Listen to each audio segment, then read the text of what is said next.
Welcome to Compassionate Las Vegas, the podcast. I'm your host, Will Rucker, and I am so excited to be joined by today's guest. I have been waiting for this conversation for a long time.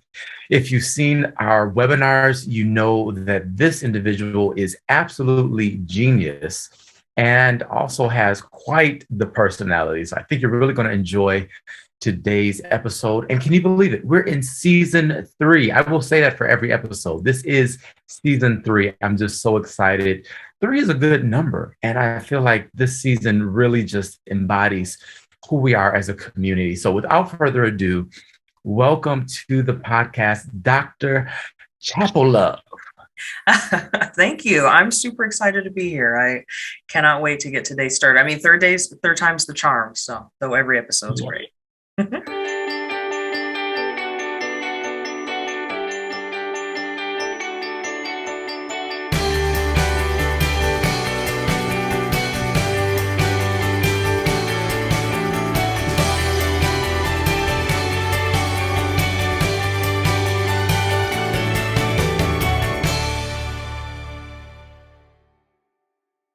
I'll start with telling this story. When I first met you, it was on a webinar around mental health. Mm-hmm. And I just was struggling with your last name because it's hyphenated. And the spelling of the first part of the last name doesn't necessarily lend itself to just what I would expect for the way it's pronounced. So I was so nervous, but you were so kind and just really gave me a way to remember how to say it. And you will forever be the Chapel of Love in my mind. Yeah, no, it's okay. Dave Chappelle has ruined the entire name for all of us now. So I sometimes tell people it's CH Apple, like the fruit, but Dr. Love is fine, or Dr. CL is totally chill too, because it's easy to remember. So I do want to talk about the psychology aspect of your work. But before we get there, I saw a photo of you from Las Vegas Pride that had you in the DJ booth. Tell me about that. I am a member of a nonprofit organization called the Nevada Psychological Association. So not only am I the member, I'm the President-Elect, the first Black identified President-Elect and president as of next year in the organization's 65-year history. So needless to say, sometimes when I throw ideas out there, probably more people than really should are like, yeah, this seems like a good idea. She sounds like she knows what she's talking about. So that was one of the instances of community outreach where my hobby got to be on display. So I'm going to keep my day job because I feel like I'm much better at therapy than hitting it on the ones and twos. But yeah, we were out just showing support. Sometimes it's about being in the community and letting folks know, like, hey, we're here and we want y'all to know that. So I was able to play on a float as a volunteer DJ for the Las Vegas Pride Parade, which was pretty rad. Yeah, I love it. Absolutely love it. And I come from a family of DJs. Two of my uncles DJ. Like one of my uncles, lowercase j. Lowercase, yeah. No, but my real DJ uncle was like big time, the big, several thousand people clubs overseas in Europe. Gosh. He was like a headliner for years over there doing that. So, I play with music editing and production and that kind of thing as I used to, but nowhere near that scale. So I'm like you, lowercase. Yes. On that. The biggest struggle was what's the DJ name, and I'm not great with names. It'd be like DJ Serotonin or something, just like, oh my god, it doesn't roll off the tongue. So I'm still working on that. I'm gonna have to try and hire your uncle as a consultant. He'll get me squared away, I'm sure. Yes, he will. So what you said though in that, I think is so important to highlight. This season is really about creating a compassionate community. I've highlighted so many amazing individuals, and this started off as a project just to help us get through COVID. No idea we'd still be dealing with COVID in season 3, but I really just wanted to amplify hope and let people know good things were still happening. And so those conversations were a bit lighter, and I really was just trying to introduce everyone to everyone else. This season, though, I think it's so critical that we actually dive in and let the rubber meet the road, so to speak, and how do we create compassionate communities? In May, the City Council of Las Vegas adopted compassion as a foundational value for the city. And that's fantastic. And having a resolution for that is a wonderful first step. But I want to make it a reality for each individual in our community. I know that's right. And you being there, taking off some of that professional hat, so to speak, in the community, just getting in the mix, I think is one of the ways that we do that. Community building really is relationship building and helping people just to know and see each other. So if you wouldn't mind, share how this has been for you, this entire experience of going from life as we knew it to the pandemic life, now kind of reopening and being on a float DJing for the community.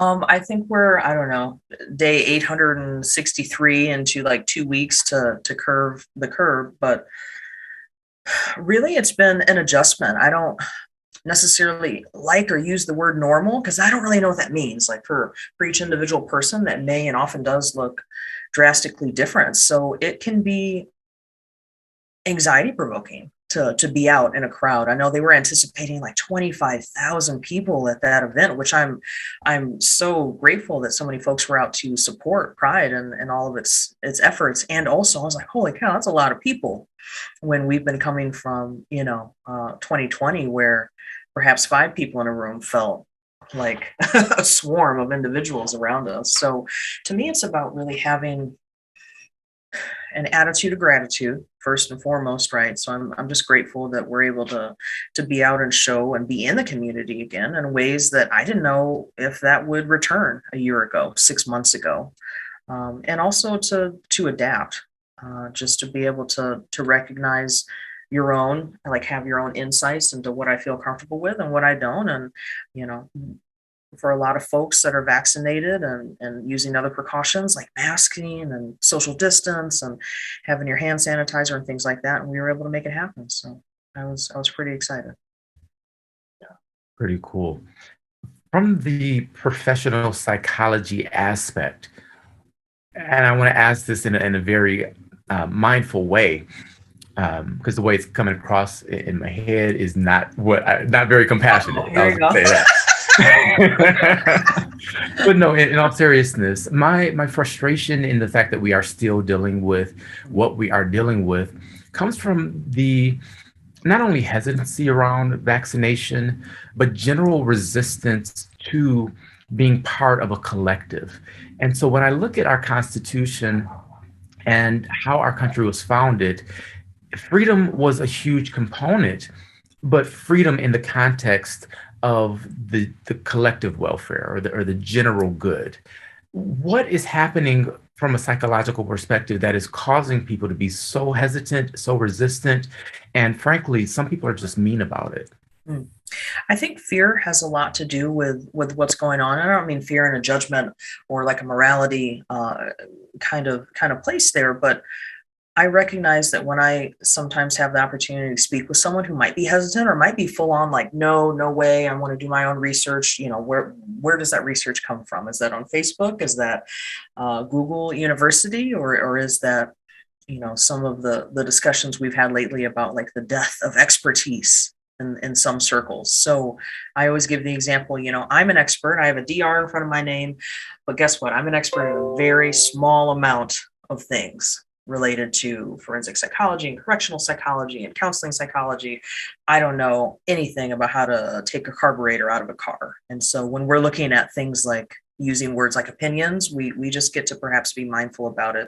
Psychologically, we talk about concepts like confirmation bias. So I think Green Bay Packers might be a great football team. And see, look, I've found an article that also says that they're a great football team. So that further lends itself to my theory that they're a really great football team. But when it comes to how we deal as a collective, we also get to take a look at the cultural aspects. So I come from a Black culture, and that tends to be very collective.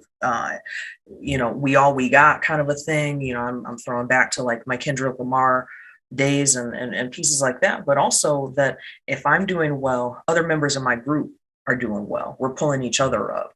And so when you take a look at an individual that's got that type of perspective, it's really easy to see why, after what I just mentioned, for me, it's about, I want to be safe for other people. I recognize that, I'm a pretty good health and I'll probably survive something, but I do things in my everyday life that inconvenience me. And I'm happy to do those things because it helps to protect the collective. And if you have a person coming from an opposing culture, like more of an individualistic side, sometimes there can really be some dissonance there, some snags, a bit of a back and forth, if you will, on, well, I don't want to be inconvenienced, or I'm entitled to not have to listen to this rule or something like that. So there depends on the person, of course, is that age old psych answer. But I think that's some of the things that sometimes we see when we have these conversations. Yeah, for sure. Thank you for everything you just said. One thing that really stood out is the death of expertise. And so on this podcast, we have been so privileged to have true experts and you name it. We had the full spectrum. But one thing that has concerned me is that Dunning-Kruger thing that's happening, where because we don't know what we don't know, we think we know more than we know until you know. And what I'm seeing is the experts are so cautious now, and especially in light of when we first, I think it was March or so, it was like, well, we don't really want you to go up and buy all of the masks, so medical professionals don't have any. And people understood that to be masks don't do anything, which again, that's a whole nother talk show. But then when we did ask for masks, it was like, well, you just said we didn't need them. So now I'm confused. Do we need them or not? And as you mentioned, University of Google, just people would say, oh, I found this article, this meme, I saw it on Facebook. But the other piece was people that really loved each other were sharing information, trying to help. I got so many texts from family members telling me to boil lemon in my kitchen to kill the virus. And I mean, I'm not a public health expert, but public health is my day job. And so I know a little bit about how it works. And I know boiling lemon in the kitchen doesn't work. But it was frustrating because I wanted to approach it with kindness and say, thank you for caring. And here's what we actually should be doing. But then it turned into sometimes a battle where it's like, well, they are telling you this, but that's not really the truth. I found this one doctor from this one place that disagreed. So I trust the one. And to not, go on too far of a tangent, I always relate this back to fundraising. And if you're trying to raise money, you don't show a big crowd of refugees or hungry people or sick kids. You show one, because that's what moves people to give. And I think we're experiencing this in a reverse, in a way, with the pandemic, where, well, I found the one that disagrees with all of the experts. If you could share just any insights or ideas that pop up for you. Yeah, that's that confirmation bias through and through, right? Excuse me. Do you remember those old commercials where they're like, 4 out of 5 dentists agree that this is the best dental floss that you can possibly buy on the market today? Having been a doctor for a little while, I can say that we get paid. It's our job to have strong opinions about a thing. In fact, you want that oftentimes. If somebody comes to me for something like diagnostic clarity, they want me to have an opinion and sound really sure and be sure in my opinion, which is what we do, right? And also, that becomes pretty difficult when you're using the one, to justify your current actions. I always try and encourage folks to take a look at why is that important for you? That one doctor said that only boiling lemons is going to rid you of this virus, that you don't need the vaccine. Why are you holding on to that? What makes that feel safe for you in some cases, for some people? And that gets to be the work that folks sometimes get to do. Is that anxiety? Is that I need this to be true because I'm scared? What's the alternative? What do you mean I can't fight it? What do you mean we can't see it? What do you mean I might lose somebody that I care about if I don't have that? So to me, it goes back to our research on the biases that we hold and how important sometimes it is. If I'm scared, maybe the answer is something else. For me to hold on to something, no matter if it's one doctor amidst a sea of other people. We see some of this psychology when you take a look at conspiracy theories and things along those lines, right? So if you're on TikTok, or if you're, maybe at a dinner table and you have an uncle that is informing you of some type of theory that you're like, wait a second, that doesn't sound right. But when psychologically, sometimes when we are put up against a mountain of emotional response to a thing, an assassination of a president or some beloved figure is such a scary and heartfelt issue. And then sometimes for some people, when they see the person that instigated that, the assassin, and that person doesn't match up to the love and the adoration, there's more of that dissonance, right? That's the imbalance, and people have to do something with that. Sometimes you can talk it through and make it work, and other people hang on to other things. And so it becomes a theory on why, oh, well, this one doctor is being judged by the media, or by this majority, this somehow silent yet also deafeningly loud majority that's whole job is to make sure that this one doctor that lives, I don't know, insert arbitrary state, Ohio, as opposed to the statistically more likely circumstance that this is, in a peer review, sometimes there's peers that disagree, and that's part of the scientific process. I remind folks, go through the scientific process, bust out that old, if you learned this in high school, or go on Google and learn about that. Doctors frequently disagree, and we all happen to be living in a time right now where they're developing something in real time that is hopefully going to help us in generations. And sometimes that process is messy, and sometimes a month from now, you might learn something that seems diametrically opposed to what they did, but this is the scientific process, and it's been there for a while, and I think it's helped people for a long while, and I hope it continues to. Yeah, so many important points in that. One big one is I've got to believe this other thing because the reality is too hard. It's scary. Mm-hmm. Yeah, that's a big one, and I can so empathize with that in the work that I'm privileged to do around issues like homelessness, or even domestic violence and things of that nature. It's overwhelming at times, and it's distressing and heartbreaking. And I would rather believe that, oh, you know what, homelessness is a problem we can't solve. It's not just a policy choice. Because recognizing that we could fix this, recognizing that we have more than enough resource to end world hunger, not just Las Vegas hunger, but we haven't, that's overwhelming. That's frustrating. It's infuriating. It covers the full spectrum, and it causes grief. And for me, it also just causes that cognitive dissonance, because my core belief about humanity is each person is good. Everyone is really seeking good. And then I wrestle with, wow, this person is kind of a jerk. Which sometimes, but I move. Yeah. Yeah, but I move from what's wrong with you to, the trauma informed, which is what happened to you. But I really try to live in what I consider resiliency, which is, what are your strengths? What's right with you?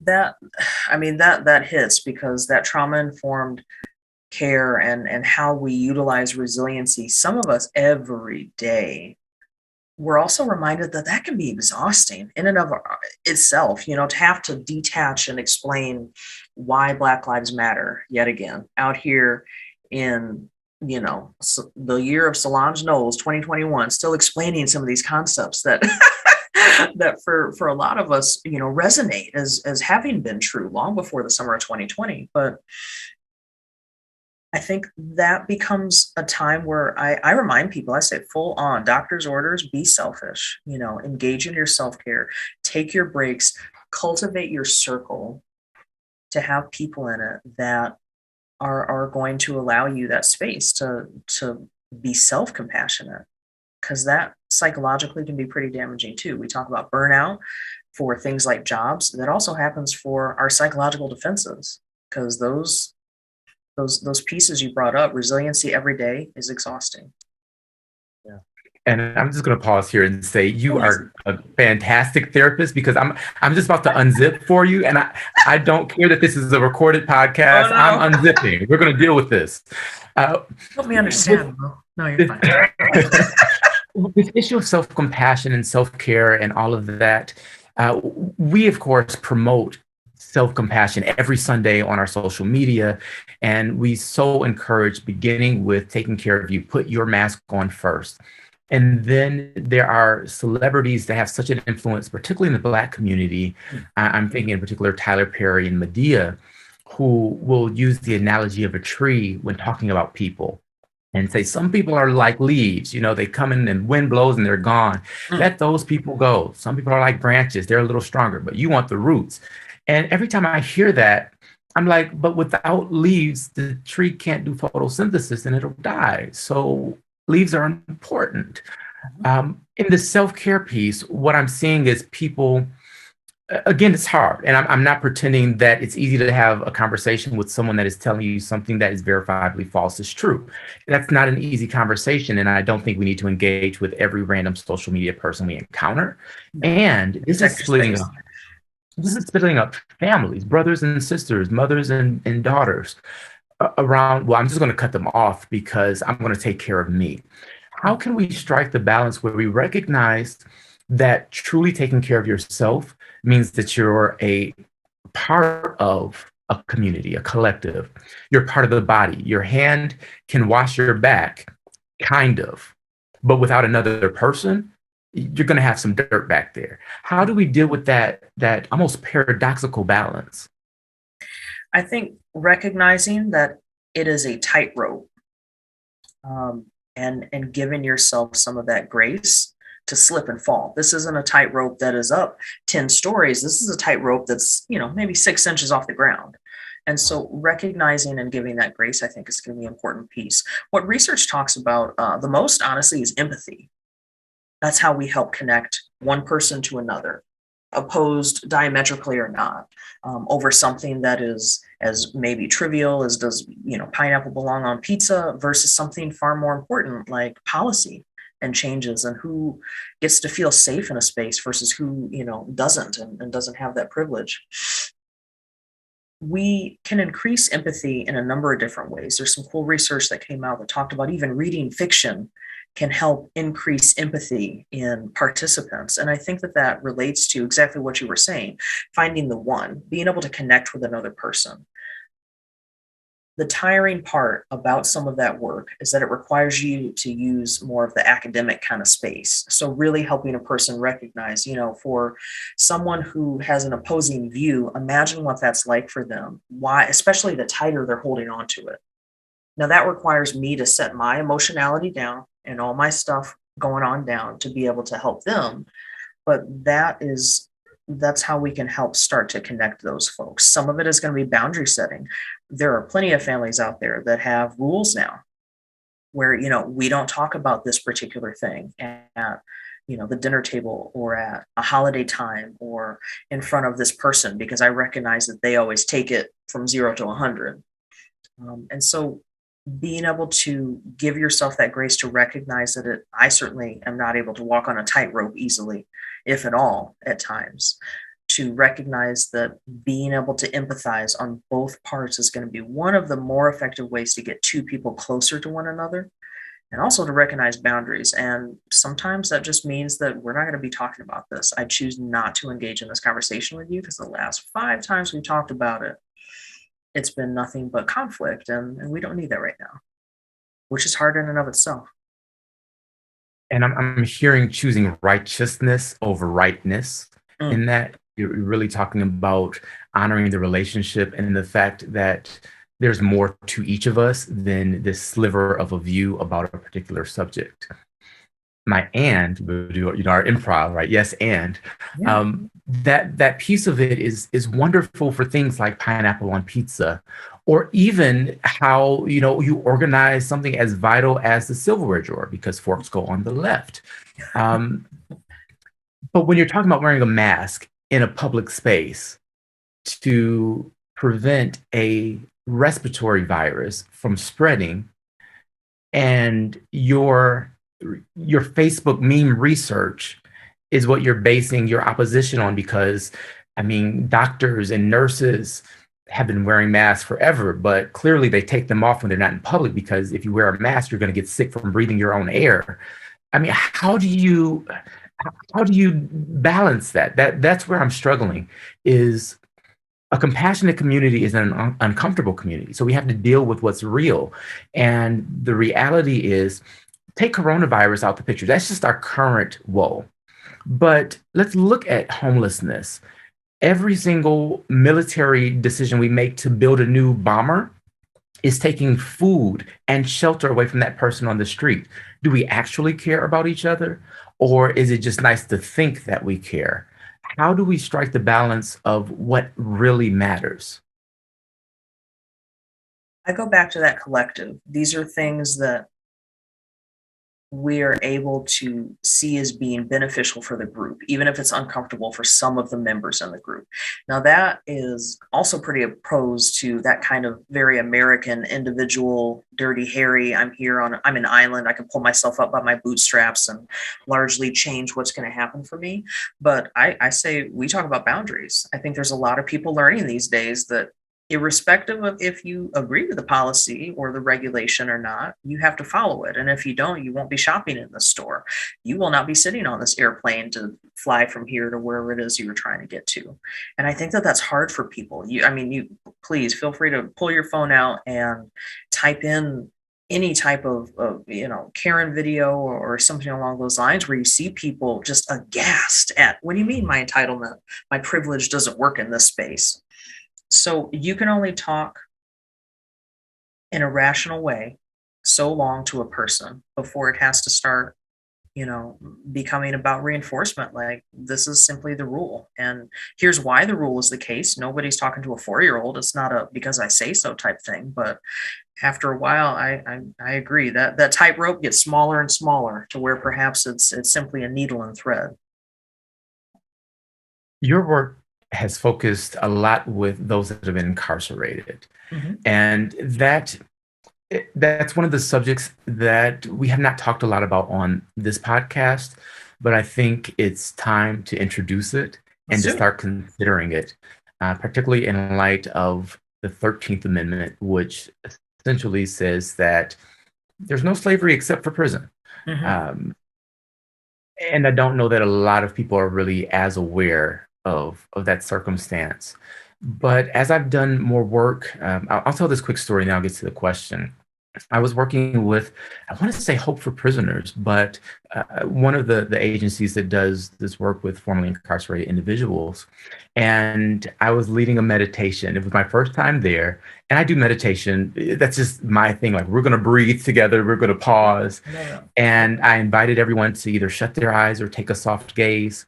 And I was not aware of how triggering that could be in that setting, and that those who were in rival gangs were literally next to each other. And even though they had this idea of maintaining their freedom, if given the chance, there may be an issue. So a gentleman kindly educated me after the event, like, hey, we can do these sort of things, but just make sure you keep your eyes open and make it, very, very clear that everyone is still visible. And I was like, wow, didn't think about that. But the reason that came to mind is your conversation around boundaries and really protocol and understanding what's happening. The way that people are treated in a prison system does not seem to lend itself to actually returning to the collective. How can we work through that as a community to ensure that when they are in a prison, in a jail cell, that it's not just them sitting there, it's actually restoration. They are being rehabilitated.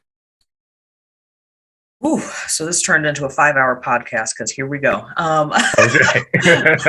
You're like, okay, that's enough. The the simplest way to answer that is ensuring that there's actually rehabilitation rather than simply housing going on. This is not the case. This is not an all or nothing, mind you, because there are some people, and I've worked with some people who are just like, no, I refuse to engage in this. I'm waiting my time out. That's your body, your choice. I'll be here if you ever want to talk, or if you ever want to learn a skill, or if you ever want to get, any of these things done that might help you on the way out. Here's that empathy piece, right?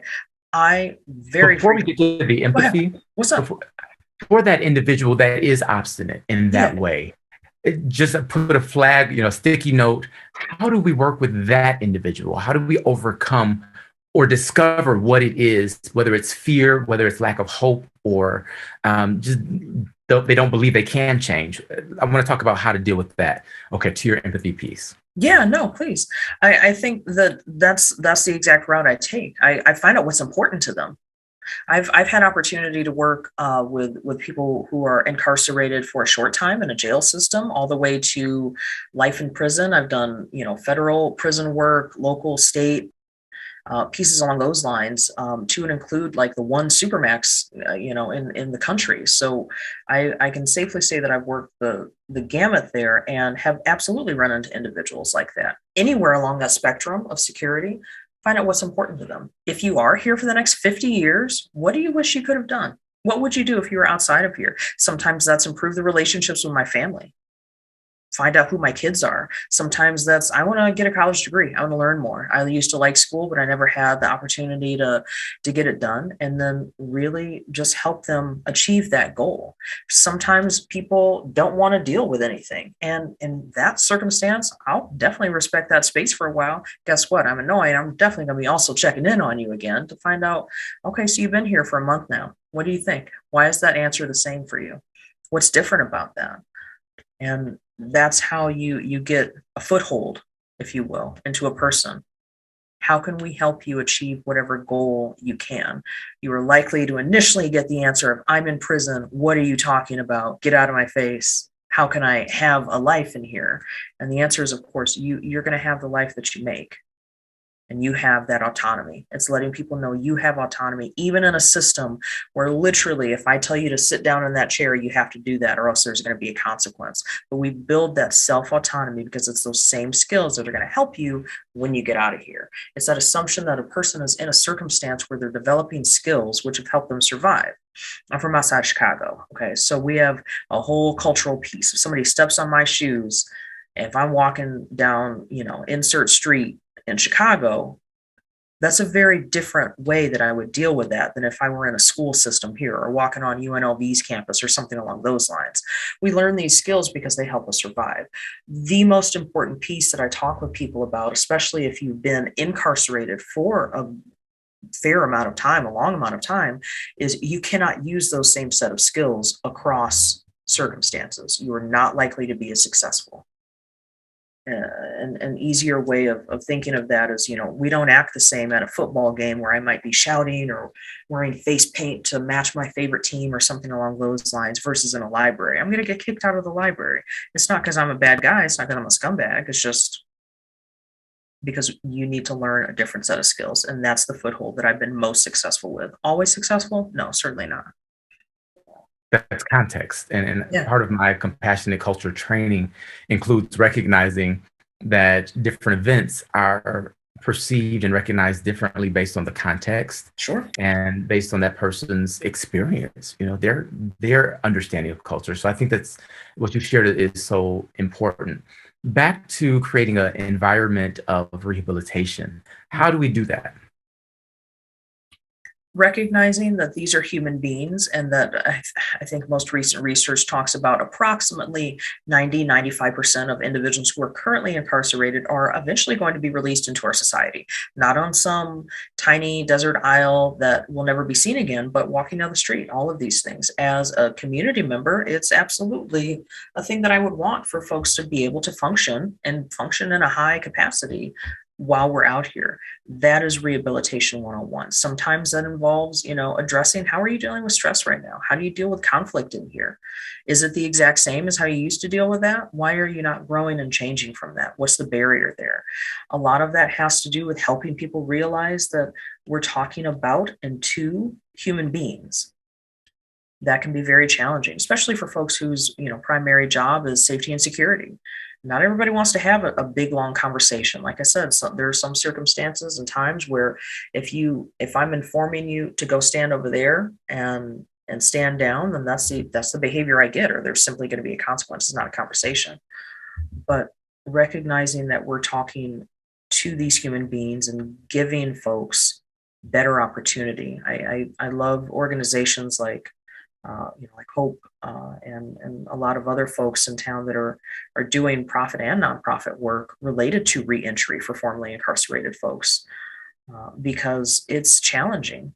I remind folks, when I'm having these conversations amongst, professional circles as well, that if I were in a situation where I just got out of prison and I was released with a bus ticket and 3 days worth of meds, I probably wouldn't function very highly either.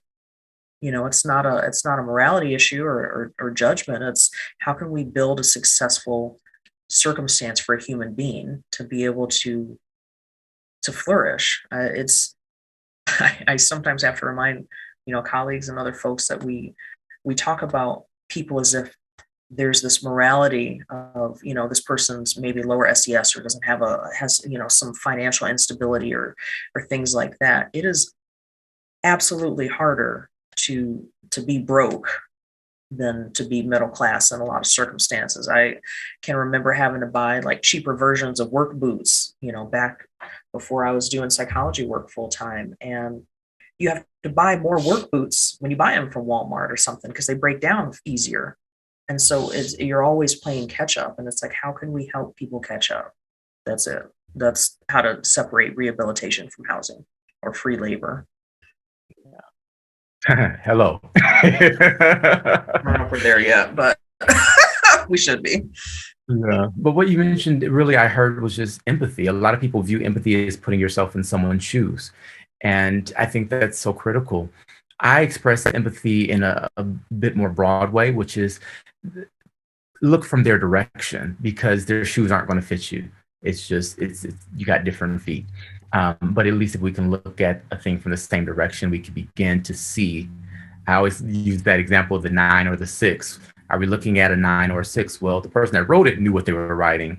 But if we're looking at it from opposite sides, we can debate all day about what number it actually is. So I think that's vital. Do you work with actual law enforcement officers? And I'm on a little mini campaign in my heart to rename police officers to peace officers. I just feel like that's really more what their purpose is. So let's call them that. But do you work with whatever the title may be, those individuals?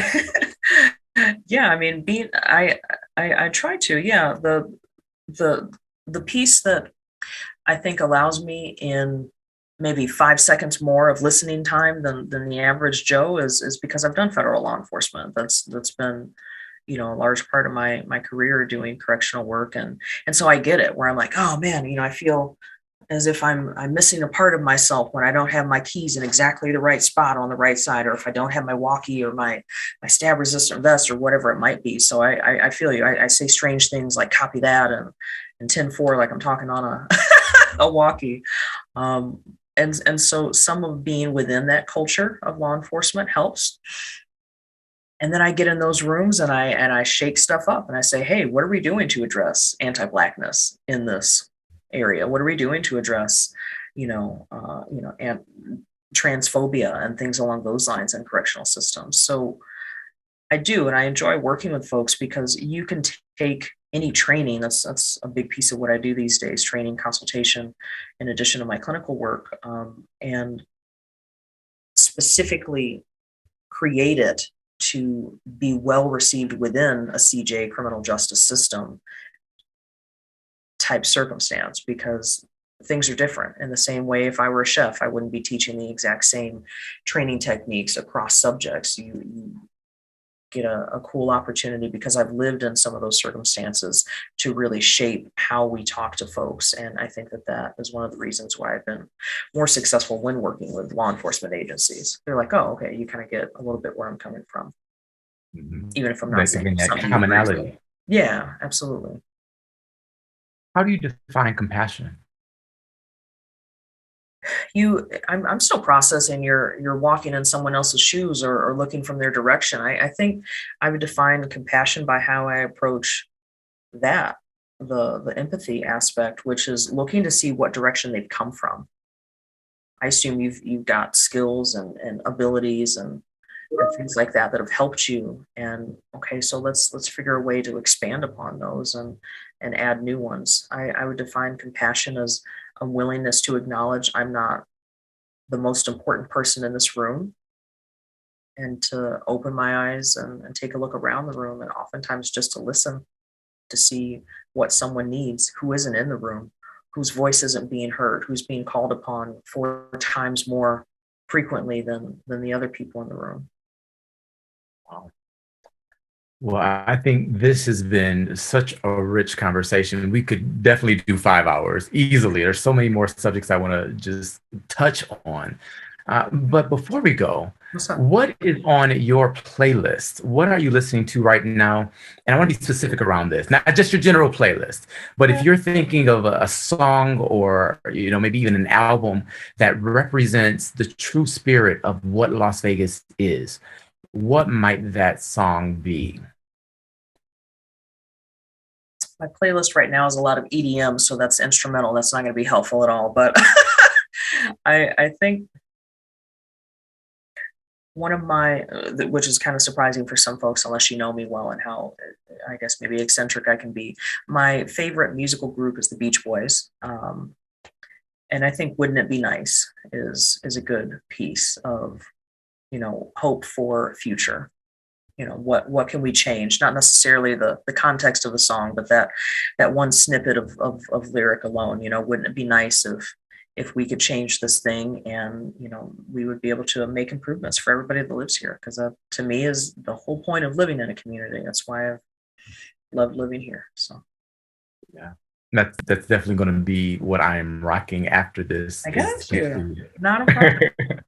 with with our city being so young in spirit, we don't have the pillars, the institutions that other cities have as you go like towards the East Coast.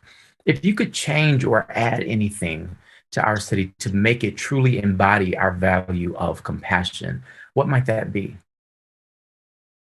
An understanding of wage gap and service industry. I think that there's amazing unions out here that have been fighting much louder, more effectively than I ever will be able to.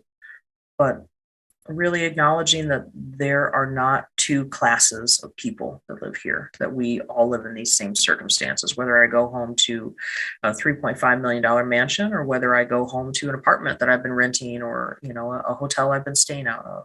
So really recognizing that once we start, here again, seeing all of those folks as being human beings and worthy of compassion, time, reflection, and grace and patience, then I think that's really going to help. I'm going to ask you a series of, or present a series of statements, and just finish them for me. Oh, okay.